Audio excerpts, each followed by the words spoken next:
damos la bienvenida al abogado Virgilio Saquicela. Él es primer vicepresidente de la Asamblea Nacional. Abogado Saquicela, le saludamos nuevamente y le damos la bienvenida. Quisiéramos conocer cómo se está reestructurando la agenda legislativa para dar paso a este importante juicio político. Buenos días, Gustavo. Un saludo a la Atenas del Ecuador y al otro del país.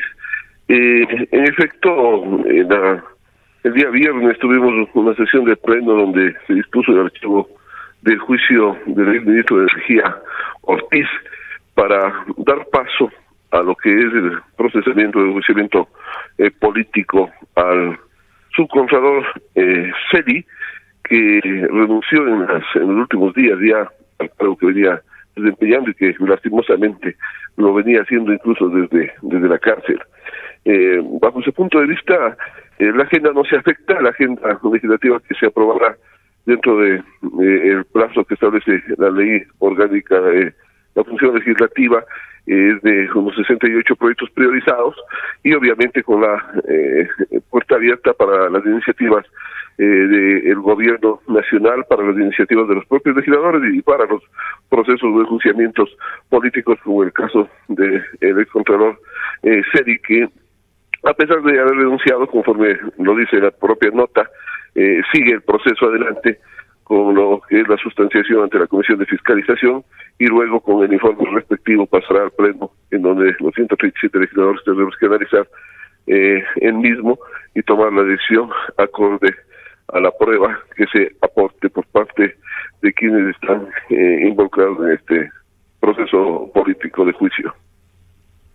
Tenemos entendido que varios personajes de la historia reciente de Ecuador tendrán que comparecer ante la Asamblea. Algunos de ellos los mencionamos en la nota introductoria, pero veremos a personajes como Galo Chiriboga, el ex fiscal Carlos Vaca Mancheno, otro ex fiscal, también a Carlos Pareja Yanuseli, al ex gerente de Petroecuador.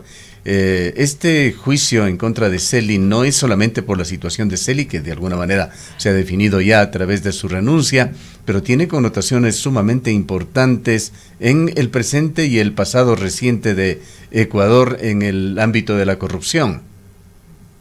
Lastimosamente, es una tela araña que viene tejiéndose desde hace varios años atrás, en donde los personajes que usted acaba de citar han estado involucrados de una u otra manera en los temas de control del país, es decir, los encargados de controlar que las cosas en el sector público, sobre todo en el cual se maneja fondos del erario nacional, sean correctas, que no se tome por asalto esos fondos que pertenecen a los ecuatorianos, son quienes están involucrados y esa telaraña ha llegado hasta Celi, desde Poli y todos los que han estado en este inconveniente. Y sí, habrá la oportunidad de que, al menos vía digital, ojalá se conecten estos ciudadanos para que puedan rendir cuentas al país a través de la Asamblea Nacional, pues la gran mayoría están prófugos fuera del Ecuador, están viviendo en otros lares del planeta, presumiblemente en la gran mayoría de los casos con recursos del erario nacional, reitero, y obviamente hay pocos como Celi que están en las cárceles del país. Sin embargo, al final del día, la Asamblea Nacional, si bien es un juicio político, se convierte en juez, y al ser juez tiene que tomar una decisión sobre la base del debido proceso de respeto de los derechos de las personas, de los procesados en este caso, y será la que tenga que resolver en base a las pruebas aportadas. Por más juicio político que sea, tenemos que esa calidad de jueces, los asambleístas. Así que tenemos que esperar cómo se van dando esa aportación de pruebas, el informe de la Comisión de Fiscalización para tomar una decisión la que corresponda conforme a derecho y a la realidad de este proceso político. Asambleísta, muy buenos días. Se ha solicitado también de parte de la Asamblea Nacional, más allá del juicio político, una ley interpretativa de la Contraloría General del Estado y, en definitiva, una norma que no tenga los vacíos que le ha llevado al país a enfrentar la situación que ha tenido que enfrentar precisamente a propósito de lo ocurrido con la Contraloría y con el Contralor subrogante Pablo Celia, hasta que él definitivamente renunció. ¿Qué se ha analizado, qué se ha propuesto, qué se ha planteado dentro de la Asamblea sobre este otro trabajo que debería ser paralelo? Bueno, habría que legislar en el sentido de este vacío legal que se da bajo estas circunstancias. El subcontralor que tenía, obviamente, de acuerdo con el 23 de la ley de la Contraloría General del Estado, si no me equivoco, la facultad de nombrar un subcontralor, que estaba la señora Zárate, ante la renuncia de ella, desde la cárcel pretendió y en efecto nombró al señor Río Frío, me parece, como contralor. El tema está allí.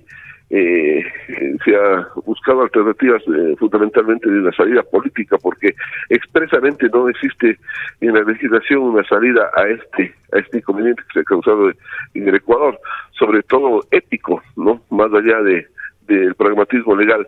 Es un problema ético que tendría que ser resuelto a lo mejor con una salida política de manera inmediata, porque si bien ya renunció el CEDI, tiene que forzosamente el Consejo de Participación Ciudadana, porque así lo prevé la Constitución, iniciar el proceso de elección o de selección del nuevo Contralor General del Estado, un proceso que es un proceso largo, que no durará menos de, según los cálculos, de marzo, abril del próximo año.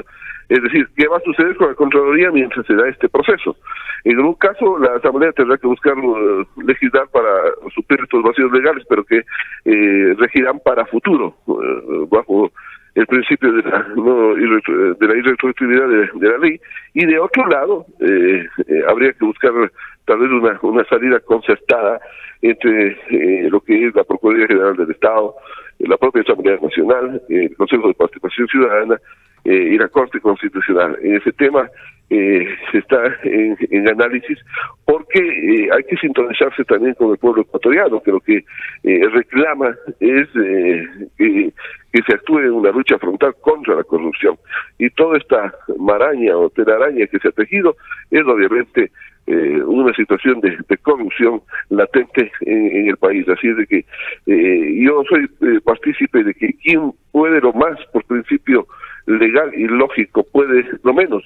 Si el Consejo de Participación Ciudadana puede elegir al Contralor General del Estado ante este vacío legal que se ha provocado en el país y que es de conocimiento público, podría ser el mismo Consejo de Participación Ciudadana el que pueda encargar a un funcionario idóneo de carrera mientras se da el proceso de selección. Pero entiendo que será un análisis jurídico-político que se dé en estas horas que vienen por delante, y ojalá se encuentre la mejor solución en aras de la lucha contra la corrupción en el Ecuador. Mientras se ventila este importante juicio que les tendrá muy ocupados, pues son casi 50 personas las que comparecerán, además de las decisiones que tienen que tomarse para solventar esa aparente acefalía en la Contraloría. Debe seguir la acción legislativa, una agenda bastante ambiciosa. Se presentó por parte de la señora presidenta de la legislatura. Quisiéramos saber cómo va a avanzar este tema. Hay vetos del Ejecutivo que se han dado a 5 leyes aprobadas ya en la anterior legislatura, y está allí también el proyecto de ley de libertad de expresión que la presentó el señor Guillermo Lasso, tema muy discutido en esta semana por ese incidente en TC Televisión. Allí quisiéramos preguntarle por qué esta ley o esta propuesta de ley que reemplazaría la Ley Orgánica de Comunicación ha ido a la Comisión de Relaciones Internacionales, cuando anteriormente fue tratado en la Asamblea por la Comisión Especializada de los Derechos Colectivos, y también cómo se aspira a tramitar esta ley. Bueno, fue aprobada o calificada en el CAL, en el Consejo de la Legislatura, que lo integro de manera directa en calidad de vicepresidente de la Asamblea, hace ya 15 días más o menos, y se resolvió de que pase a la Comisión de Garantías Internacionales, en virtud de que, a ver, estas comisiones son noveles, son nuevas. Tenemos más o menos 15 comisiones permanentes. En el periodo anterior habían habido 12 y se habían creado en la reforma a la ley orgánica de la función legislativa que lo hizo la Asamblea anterior, de las nuevas 3 comisiones, por necesidad, en distintos ámbitos. De un lado, en el tema internacional también están los temas de libertad de expresión, y de otro lado se analizó por la carga que tiene cada una de las comisiones. Las comisiones que estuvieron ya funcionando tienen una carga bastante alta de proyectos que tienen que salir adelante de acuerdo con la agenda legislativa, y estas nuevas comisiones tenían la posibilidad de solventar esta situación y permitir viabilizar más bien que el informe venga lo más pronto posible. Desde ese punto de vista se analizó y se tomó la decisión, así es que esperamos el informe de la comisión para que pase al pleno. Sin embargo, yo soy partícipe de que debe mantenerse siempre la tipicidad respecto de situaciones como las que se acaban de suscitar en el país y son de conocimiento público, porque a veces se dan esos abusos también de los medios de comunicación o de periodistas o de quienes están frente a una pantalla o un micrófono, que tienen que estar tipificados en sanciones de orden legal, de orden penal, para que la gente no incurra de esa manera en esas agresiones a las personas, al honor, a la integridad. Bajo ese punto de vista, dependiendo ya del informe, como hoy establece la ley con informe de mayoría o de minoría, se tendrá que tratar de resolver esta ley que aspiremos sea beneficiosa para el país. Sí, sobre este tema realmente un flaco favor han hecho estos dos periodistas de La Posta con este incidente que hace añorar a mucha gente esas leyes sancionatorias del gobierno del expresidente Correa. Seguramente si el señor Leonidas Issa, la CONAIE, quisiera hacerlo, va a encontrar sustento en otras leyes del Código Civil y Penal para presentar un litigio, un reclamo adecuado desde la justicia en contra de los periodistas, pero desgraciadamente en este momento justamente es el gran problema que generan. Se desvía la atención hacia las leyes sancionatorias, hacia aquellas que ponen una serie de regulaciones para impedir, para dificultar el libre ejercicio.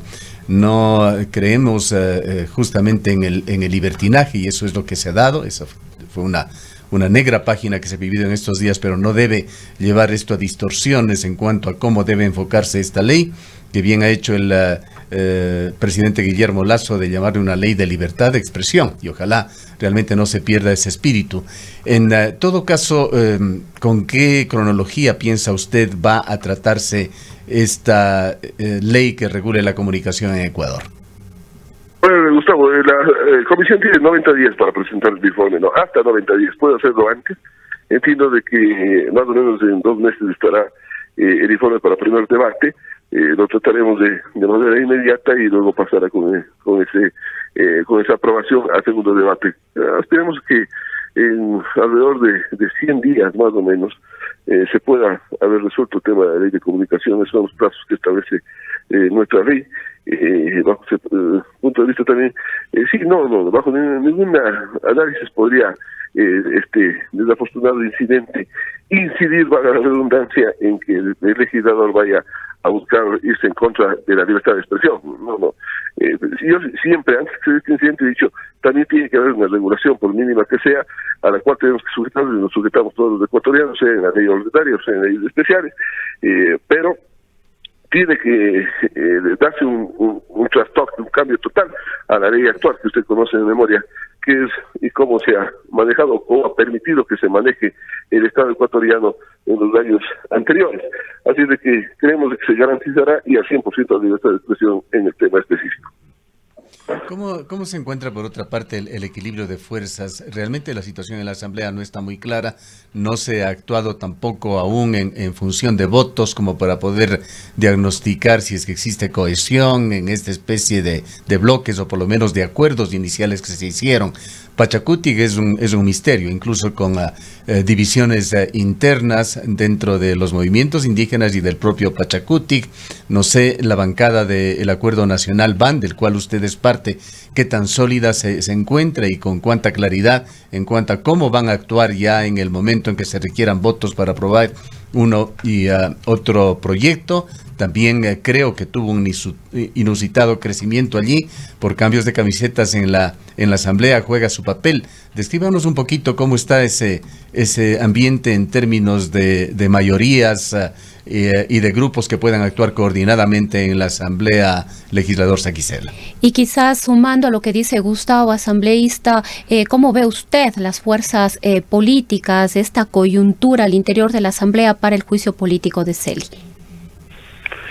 Bueno, yo creo que en el caso de Celi, empezando por lo último, no habrá mayor novedad en cuanto a la decisión final, pues si bien todavía no se actúan pruebas, son de conocimiento público lo que ha sucedido en el país, la manera en la cual se ha manejado lastimosamente la Contraloría en el Ecuador en los últimos 15 años deja mucho que desear. Muchos casos en los cuales se han servido de esa facultad de controlar para pregonar la corrupción, no, y eso no ha sucedido solo a nivel nacional, ha sucedido en las provincias, y eso también tiene que ser revisado, y tiene que ser fiscalizado, y tiene que ser analizado. ¿Qué sucedió con los mandos medios de las provincias que llevaron a algunos procesos de persecución política y otros procesos para beneficiar a sus allegados? Eso será en el momento oportuno. En cuanto a la mayoría dentro de la Asamblea, sí, todavía no han llegado temas álgidos, Gustavo. Hablemos de la ley tributaria, hablemos el tema de la ley propia de educación superior, el tema de la ley laboral. Serán temas álgidos, el tema minero y otras situaciones. Sin embargo, lo que se ha venido extendiendo puentes y por la propia presidenta de la Asamblea Nacional, que coincidentemente es parte del movimiento Pachacuti, posibilita ese diálogo complicado, pero al final del día diálogo que permite que se vaya fortaleciendo esa mayoría dentro de la Asamblea, que permitió que estemos como dignidades de la misma. Sin embargo, hay que seguir reforzándolo, hay que seguir dialogando. Habrá muchos casos en los cuales podamos coincidir, habrá otros casos de los que tengamos disensos, que no tengamos puntos de concordancia, pero eso es el diálogo. Tendrá que buscar esas alternativas. Hay que poner al Ecuador por delante, no solo como discurso, sino al final del día como una solución para las necesidades de la gente. Así de que estamos trabajando en ese tema dentro del BAN. Estamos 24 legisladores, si no me equivoco. Hemos coincidido sobre el tema de gobernabilidad. En el caso mío, desde que apoyé a Guillermo Lasso en la segunda vuelta de manera decidida en mi provincia, en el austro del país, logrando consolidar una victoria allá, que posibilitó que se legisladores integran en este momento presidiendo el Ecuador. Así ¿Cuántos de que, legisladores integran el BAN, la bancada de Acuerdo Nacional? ¿Cuántos son? Somos 24 legisladores, mi ciudad Gustavo. Y si se encuentran sólidamente organizados, actúan en forma conjunta. Sí. Hay temas en los cuales incluso podemos tener alguna, no encontrón, sino más bien algún punto de vista, y los debatimos al interior y buscamos alternativas, porque hay que discutir, hay que poner los puntos de vista sobre algunos temas. Hemos tratado ya vetos del presidente y se trató un veto sobre el tema de seguridad social, que en efecto se tomaron 6 votaciones porque eran 6 puntos o artículos que se discutían. Nos faltan 2 o 3 vetos por resolver, que se lo hará en la sesión del día de mañana y en la sesión del próximo martes.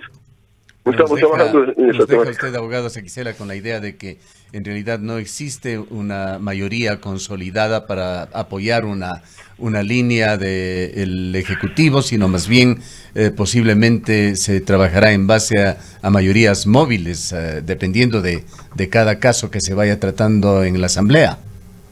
Sí, puede darse en efecto ese aspecto, esos parámetros. Hay que decirle con seriedad las cosas, hay que decirle la verdad al Ecuador. Sin embargo, hasta el momento se ha mantenido esa mayoría que era formada Pachacuti, Izquierda Democrática, los independientes y el movimiento Creo. Se ha mantenido, ha habido temas en los cuales se ha coincidido con el bloque social cristiano y se ha votado conjuntamente. Ha habido temas como ayer en los vetos que se coincidió con el bloque de UNES. Son situaciones, pero nosotros hemos dialogado dentro de esta mayoría que posibilitó la conformación de la Asamblea Nacional reitero, Pachacuti, Izquierda Democrática y el BAN, que nos mantenemos firmes en las posiciones que hemos tomado, con las divergencias que siempre se darán de una u otra manera. Agradecemos mucho por habernos atendido. Sí, nos ha dado una idea de qué es lo que está pasando en la legislatura, que entra en esta etapa compleja en la cual el juicio al ex contralor tendrá un muy buen espacio de atención por parte, o captará un buen espacio de atención por parte de los legisladores. Han escuchado al primer vicepresidente de la Asamblea Nacional, al abogado Virgilio Saquicela. Son las 8:27.